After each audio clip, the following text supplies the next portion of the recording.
ngobrol-ngobrol santai aja seputar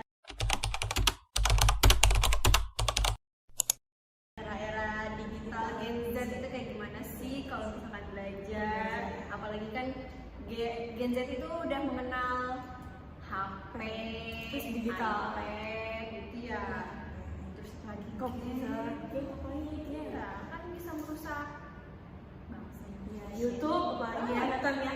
Kadang ya nggak bener. anak kecil kayak udah suka YouTube. Oke, kita langsung aja nih ke pertanyaannya. Oke. Dalam pengalaman kamu mengajar, selama kamu mengajar nih ya, apa tantangan yang dihadapi dalam pembelajaran untuk generasi Gen Z di era digital sekarang tuh kamu tantangannya apa sih? Tantangannya itu ya kadang anak suka misalnya begadang tuh karena main HP, terus kan pagi-paginya dia harus sekolah ya, belum berangkat siang, terus nanti kalau misalnya belajar itu suka nggak fokus, terus waktu pas night time dia nggak mood makan, malah ngantuk kayak gitu. Terus kalau misalnya emang dia lagi sensi, kan orang ngantuk suka sensi kan, itu suka marah-marah, suka ngambek, suka nangis, atau misalnya sebaliknya dia lagi mood tapi dia keluyuran, pokoknya menghabiskan tenaga itu biar di rumah tidur, atau misalkan udah menjelang jam-jam mau pulang nih suka ketiduran, Kecapean. iya. Nah, tantangannya gimana tuh cara menghadapinya?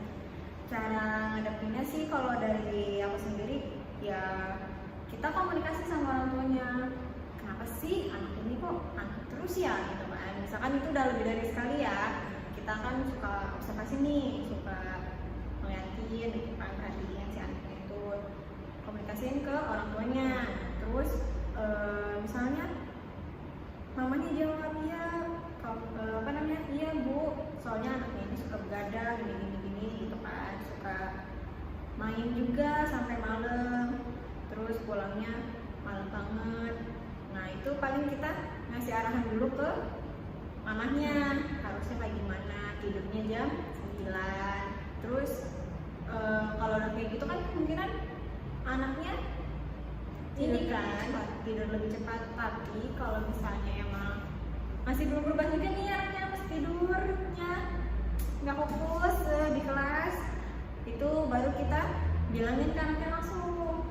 Nah kalau misalkan emang nggak ini apa namanya, nggak ada perubahan juga, ya berarti otomatis yang ketiga si orang tuanya dianggap sekolah buat konsultasi secara langsung. Baik. Kalau misalnya dari Nurul sendiri nih, kan Nurul juga ya ngajar kan. Nah itu gimana sih cara memanfaatkan teknologi yang selama ini udah Nurul ajarin itu tuh ke anak-anak kayak gimana tuh? Apa aja gitu kan, nah, teknologinya, Cara memanfaatkannya. iya cara memanfaatkan. Mungkin kalau cara memanfaatkannya itu kita bisa melalui dengan PPT. Kalau di tingkat kerendah itu kita mungkin bisa menampilkan video-video edukasi, terus dengan platform digital untuk cara pengembangan diri, sosialisasi kepada teman-teman dengan kuisis juga bisa, tanya jawab, terus dan Kahoot juga mungkin bisa, dan teman-temannya. Berarti anak-anaknya itu biar gak bosen ya. Dengan metode teknologi kan anak-anak pasti sekarang Iya. senang nih ya, apalagi di era Gen Z kan ceritanya. Yang menarik-menarik, ada Iya. ikannya atau ada Terus kan pasti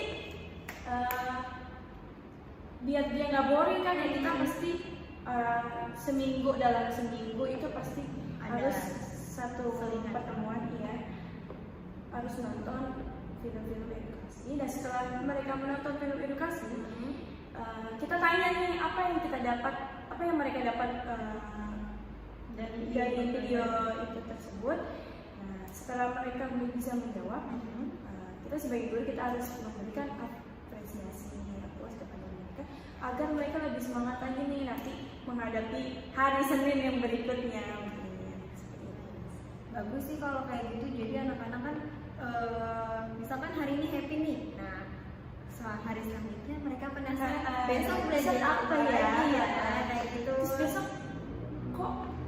bisa pakai teknologi ya gitu. Oh ternyata seru nih gitu.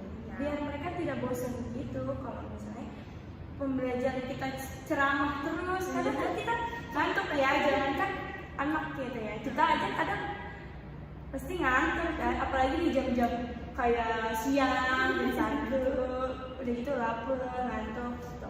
Pas lagi kenyang kita ceramah ngantuk. Udah nggak ini banget, udah nggak efisien kalau misalkan metode ceramah itu udah siang-siang. Oke. Terus gimana sih cara tadi kan udah nih meningkatkan memanfaatkan teknologi dengan cara PPT, menampilkan video. Nah, itu tuh gimana tuh caranya kalau misalnya ada anak yang nggak mau kooperatif tuh gimana tuh, misalnya ada yang lari, nggak nyimak videonya, Fokus dengan dunia mereka. Iya. Mungkin dengan cara kita mengikuti dunia mereka dulu melalui pendekatan. Oh, kita tanya, dia tuh sukanya belajar sambil bermain. Oke, kita ikutin sekarang belajar sambil bermain. Tapi dengan cara jangan catatan kayak, ayo kita sekarang anak-anak kita belajar sambil bermain. Mungkin dengan melakukan nyanyi, putar, nanti mereka pensil ini berhenti di mereka, nanti kita kasih pertanyaan atau bisa juga kayak semacam senam otak gitu ya, senam otak.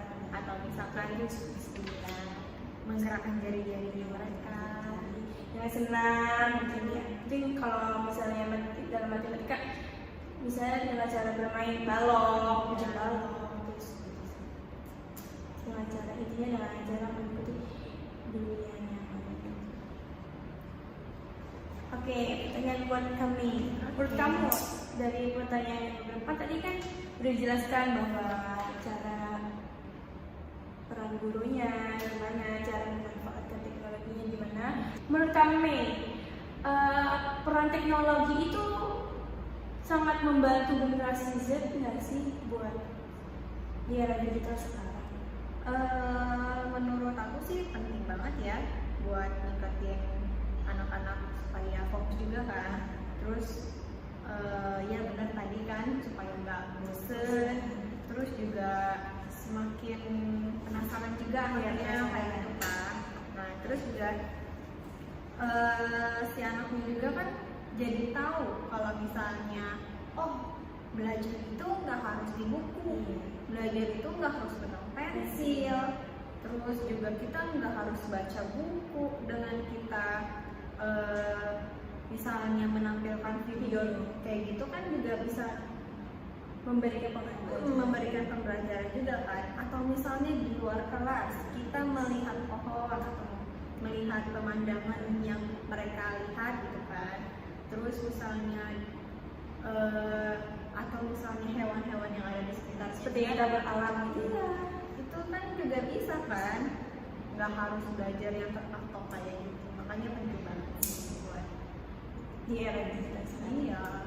Jadi nggak harus apa-apa yang harus HP terus gadget terus digital terus bahwa digital itu nggak banyak kok, masih banyak yang masih positifnya banyak. ya daripada negatifnya. Tergantung kita. Oke, dengan menggunakan dan cara meningkatkannya mungkin dengan yang tadi seperti dikatakan kami tadi, dengan memanfaatkan teknologi digital. Bahwa emang benar dimana teknologi di era sekarang tuh banyak kok yang masih positif. Nah, mungkin dengan cara kita diskusi melalui teknologi, kan banyak tuh ada game ya, game kuis, Kahoot, nah, terus video edukasi, terus abis mereka menonton kita kasih pertanyaan, mereka nanti lalu jawab. Terus abis itu mungkin dengan benar yang dikatakan kami, dengan tabur alam, melihat benda-benda, oh ini apa nih gitu, misalnya ini bentuknya apa gitu kan. Terus dengan cara metode berulang, matematika berulang, kayak satu garis ini berapa, berarti ada berapa tuh kotak ini, itu juga biar mereka tidak jenuh. Oh, kalau misalnya metode ceramah itu kan kita pasti jenuh ya, biar mereka otak mereka fresh gitu, mungkin dengan ice breaking dulu, abis itu bisa dengan memanfaatkan teknologi ini gitu ya, terus ya, mereka bagus gitu. Gitu sih. Oke, cukup nih pertanyaan dari Kita berdua. pertanyaan dari jawaban. Kalau ada salah dan kata mungkin dimaklumkan saja ya, karena kita juga masih belajar. Kita juga jadi guru dalam mengajar anak-anak juga masih banyak kurangnya juga, jadi Perlu bimbingan. Mungkin kritik dan sarannya bisa di komen di bawah. ya mungkin cukup sekian ya. Terima kasih Kami. Terima kasih juga Nurul Oke, sudah terima datang kasih. sini. Oke, sekian dari kami. Kurang lebihnya mohon maaf. Jangan lupa di like, Komen dan subscribe. Assalamualaikum warahmatullahi wabarakatuh.